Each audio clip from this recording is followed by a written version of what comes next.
Hey, what's going on, guys? Carter here.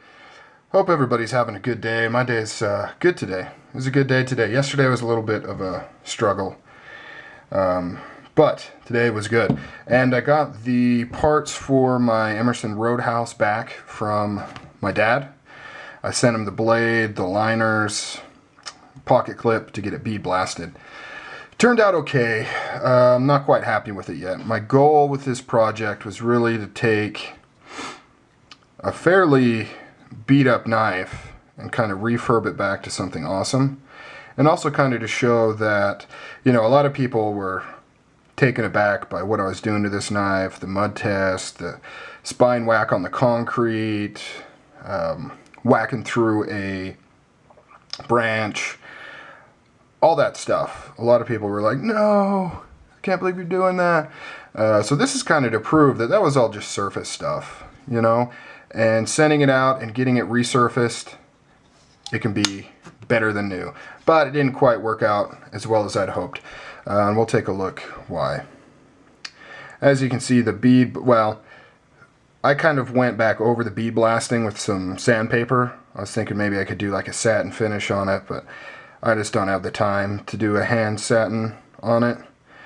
But as you can see, there's this huge dark kind of circle right there from the bead blasting. There's one on this side too. It's not as easy to tell. I don't think you can see it on camera. It's much lighter. If the other side was like this side, I would have been fine with it, but and then there's one right here too.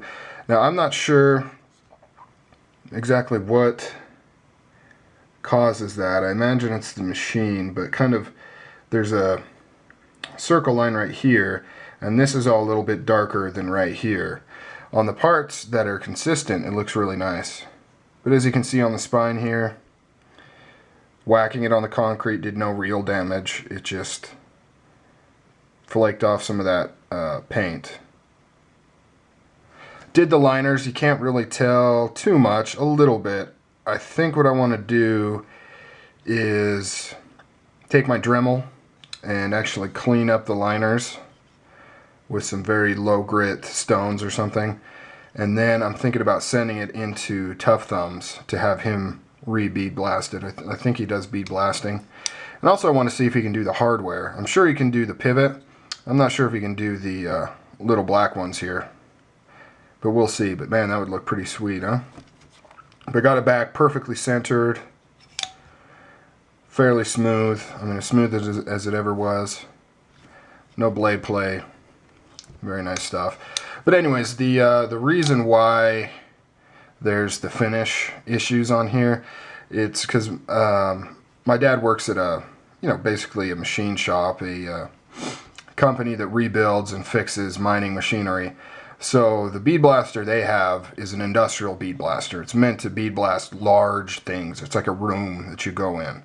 So it's not a little cabinet, with a nice little blaster that you can do little things. It's a super powerful, gigantic blaster.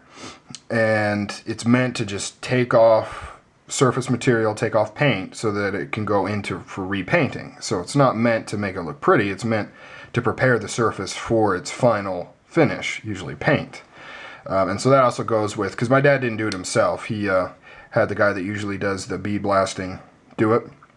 And so, once again, he's used to just, get the paint off there. That's the point, not make it look pretty. So, but anyways, so yeah, maybe I'll send it. Maybe I will, maybe I won't. I don't know. This was always, once I took this down the beat it up path and test it path, it was always going to be kind of a garage knife or a camping knife, kind of my hard use knife. But now that I kind of see how it looks with that bead blasting, I just think it looks really sick. Very, very cool. I've sharpened this damn thing so many times too. So the next time I do something with it, I need to just leave it alone. But yeah, I'll get in touch with Tuff and see if he can bead blast it for me. That would make it look really cool. Alright guys. Latest.